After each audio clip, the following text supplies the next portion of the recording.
Ayan po yung right of way.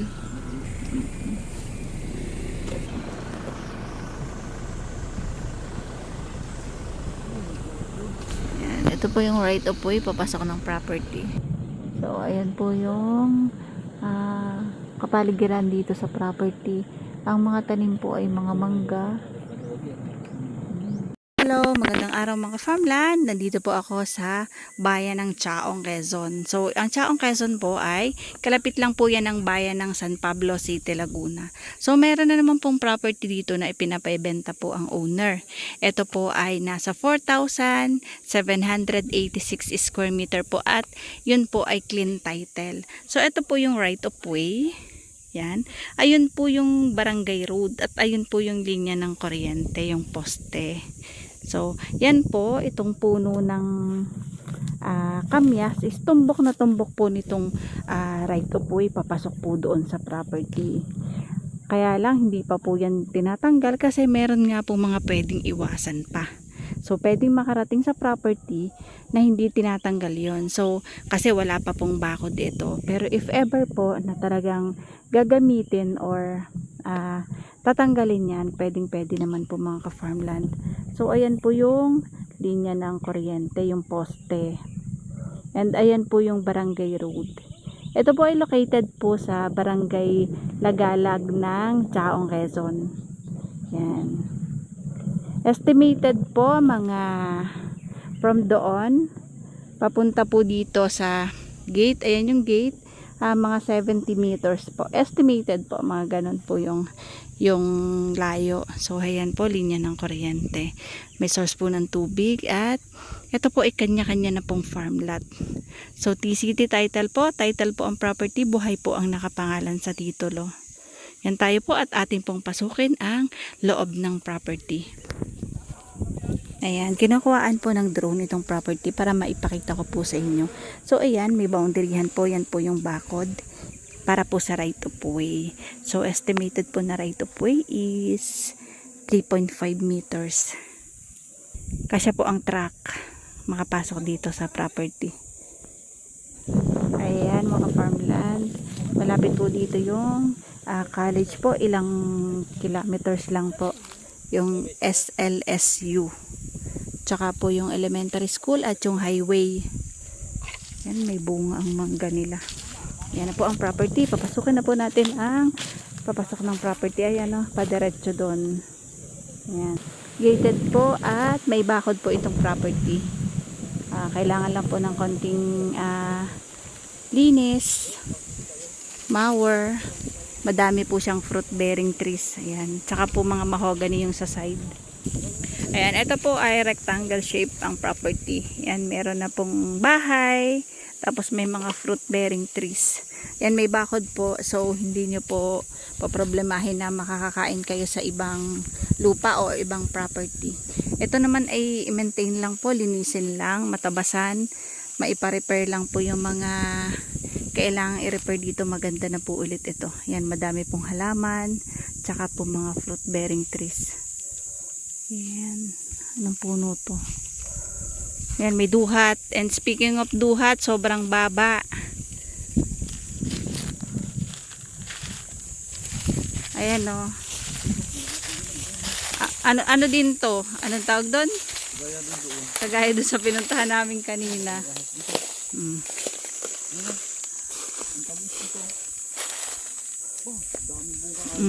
Tamis? Ayan po, oh, ang lalaki ng bunga ng duha.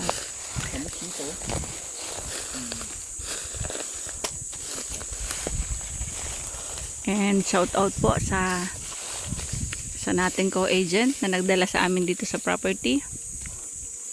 Ayan po si Mr. Olarte ng Dolores, Quezon.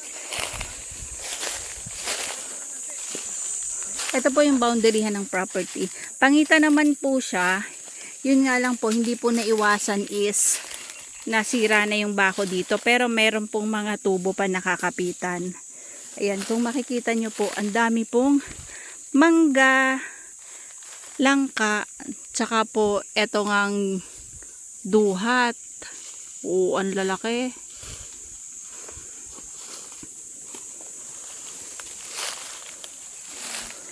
Ito po ay 4,786 square meter na titled property and 1.5 po per square meter. Slightly negotiable po yan, pero mga farmland mababa na po yung presyo nito. Ang lapit po niya sa highway, sa school, sa college, and sa iba pa pong establishment. And panalo na din po kayo kasi sobrang dami naman ng tanim nila dito na prutas. Langka.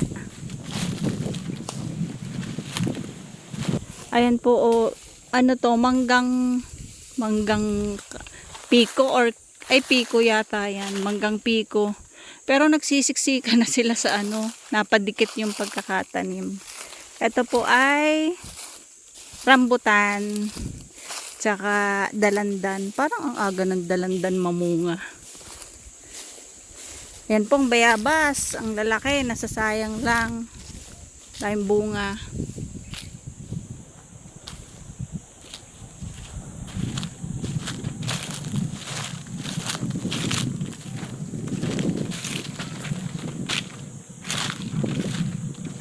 Ano yung mga langka.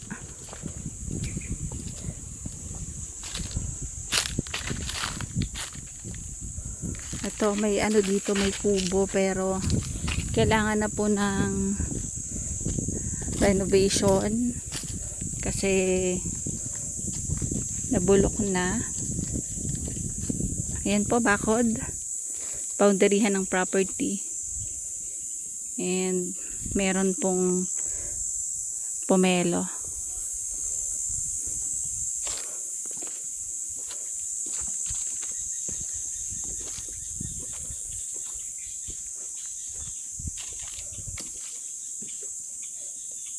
Yan po yung boundaryhan.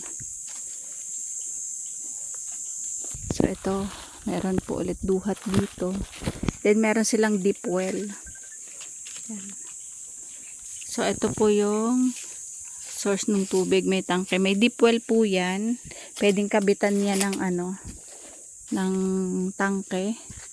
Kasi ito po yung boundaryhan ng property. Yan, padiretso pa po dun.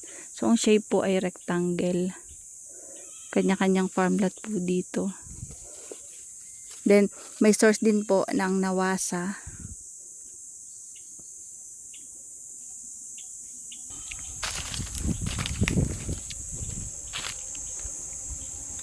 Santol.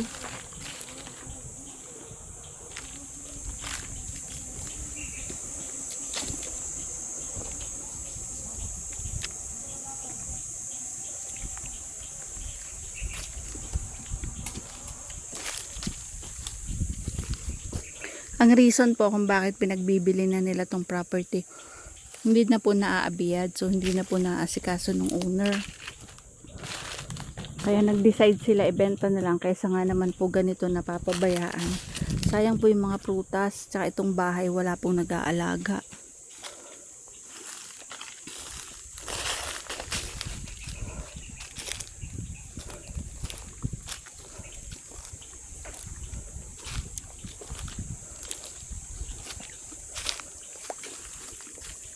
Yung side na yan, pader na po yung binakod.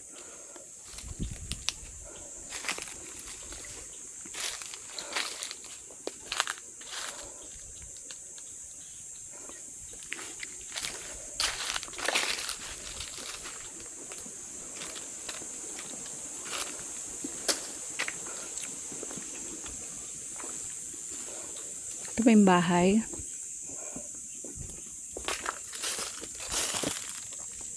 Hanggang dun pa po yun. Pader po yung bakod.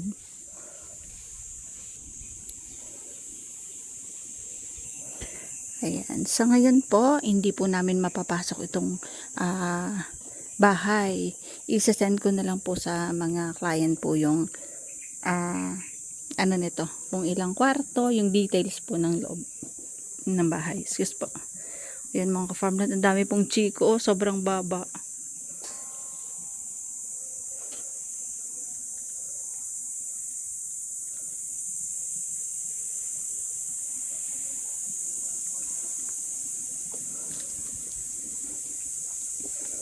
Daming chiko.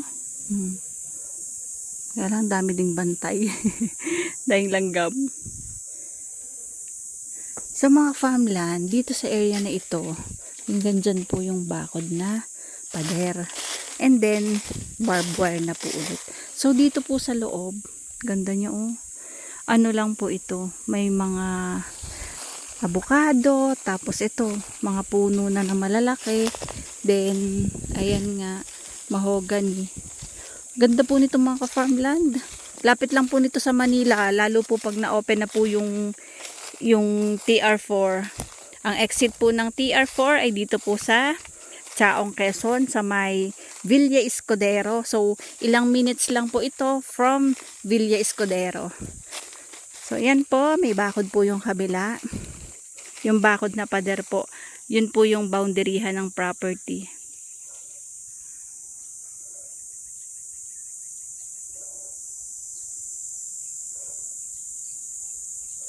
Yan, ang ganda ng property mga ka-farmland.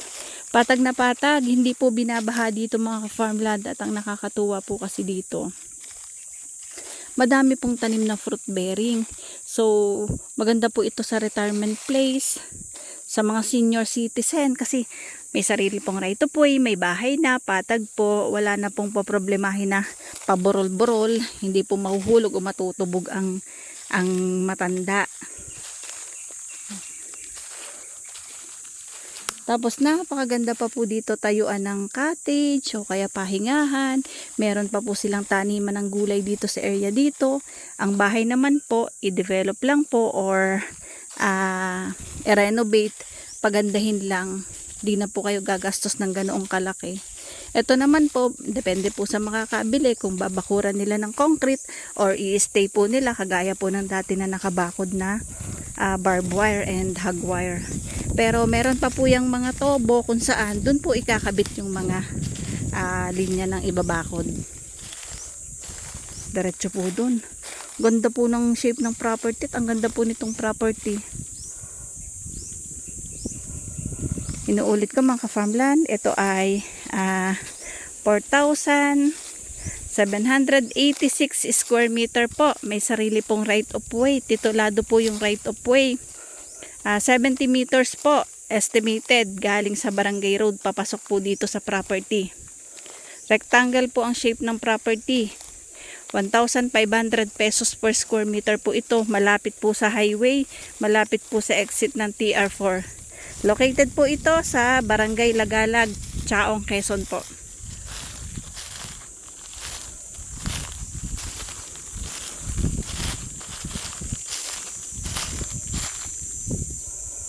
Yan, yung bakod makikita nyo po yan.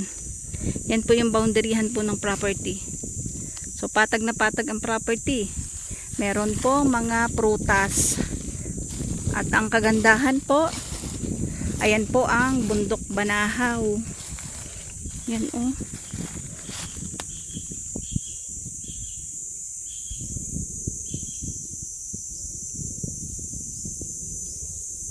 Mountain view po. Sobrang presko ng hangin dito mga ka-farmland. Magtayo ka lang ng kubo din at doon na matulog o kaya magduyan ay talagang panalo. Tiyak kada kain po ng tanghalian ay tulog agad. Sobrang presko. Sobrang dami po kasing puno. Kaya po napaka-presko ng hangin. Makikita nyo naman kumakampay ang mga dahon ng puno din na nakatanim.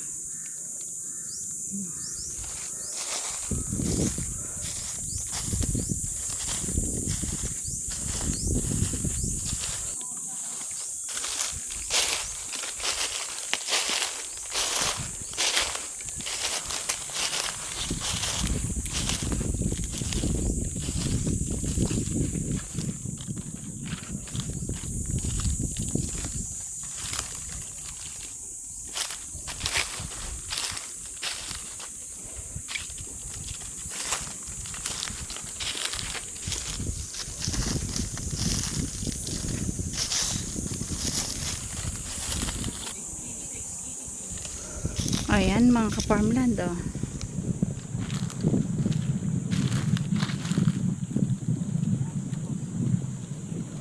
Kulang po itong half hectares. Daming fruit bearing trees.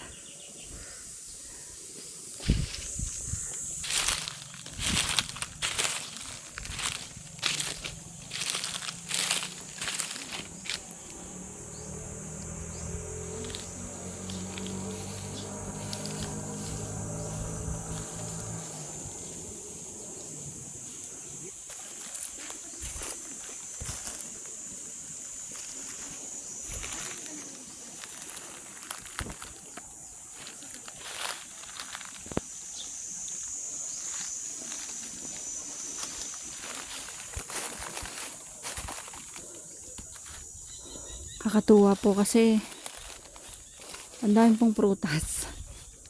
Pero ang pwede pong harvestin na ay ang duhat. Tasun ang rambutan. Saka ayan, dalandan. Ito kalamansi. Chico. So kung gusto pa pong magtanim ng mangustin or ng iba pa pong prutas katulad ng lansones, pwede po dyan. Yan. Ang lawak pa po kasi dyan.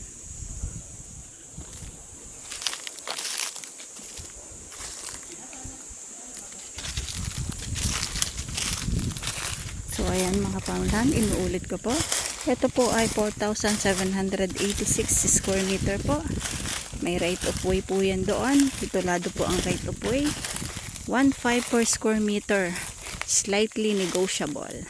So, maingay po kasi yan po yung mga tuyong dahon na aking naaapakan. Sayang yung mga mangga nanlaglag lang po. Katulad po nito.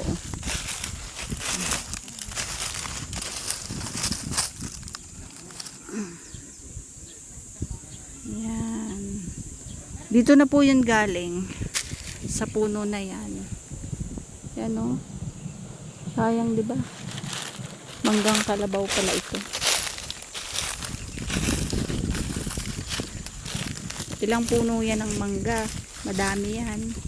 1, 2, 3, 4, 5, 6, 7, 8, 9, 10, 11, 12, 13.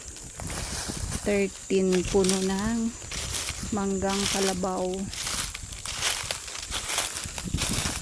Yun nga lang, ito sila napadikit o nagkadikit-dikit set.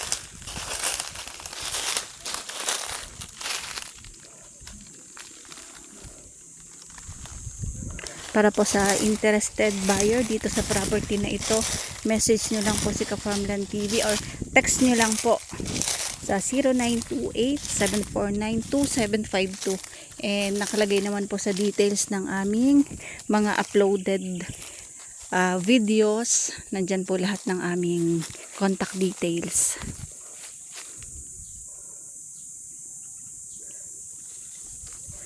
Ayan. So, paano mga farmland? Bye-bye po. See you for the next videos. God bless po sa ating lahat. Maraming salamat po sa aming viewers, followers, and subscribers po. At muli po, ito po si Ka-Farmland TV at nawa po ay lagi tayong pagpalain ng ating Panginoon. Mag-iingat po kayo sa kada ating paglalakbay. Bye-bye mga farmland!